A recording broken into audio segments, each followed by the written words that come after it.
इस देश के अंदर वामपंथी विचारधारा के कुछ कथित लेखकों और कलाकारों ने जिस प्रकार से अब भारत विरोधी स्वर ही, यानी अब भाजपा का नहीं बल्कि भारत विरोधी स्वर ही उठाना शुरू किया है, दुर्भाग्य से उस स्वर के साथ शाहरुख खान जैसे लोगों के भी स्वर मिले हैं।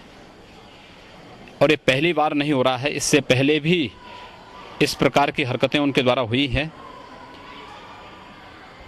शाहरुख खान को इस बात को याद रखना चाहिए कि अगर इस देश का बहुसंख्यक समाज उनकी फिल्मों का बहिष्कार कर देगा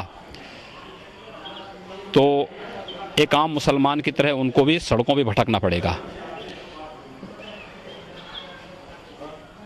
मुद्दों पर, तथ्यों पर बात होनी चाहिए। भारत के अंतर्राष्ट्रीय छवि को खराब करने की जो अंतर्राष्ट्रीय साजिशें हो रही हैं, उस साजिश से सबको बचना चाहिए।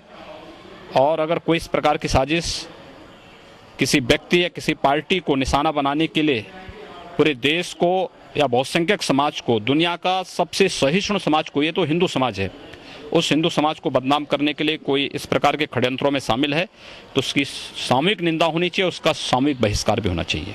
पाक आतंकी और मुंबई ब्लास्ट का मुख्य आरोपी है हाफिज सईद ने जो है कहा है कि अगर ऐसे लोग शाहरुख खान हो या फिर जो साहित्यकार हैं वो लोग अगर असुरक्षित महसूस कर रहे हैं भारत में तो वो पाकिस्तान आ सकते हैं। निमंत्रण दो, बखूबी जाएं लोग, हम भी इसका स्वागत करेंगे कि ये लोग जाएं। कम से कम भारत को बदनाम करने वाले लोग अपनी वास्तविकता और अपनी औकात को भी समझेंगे।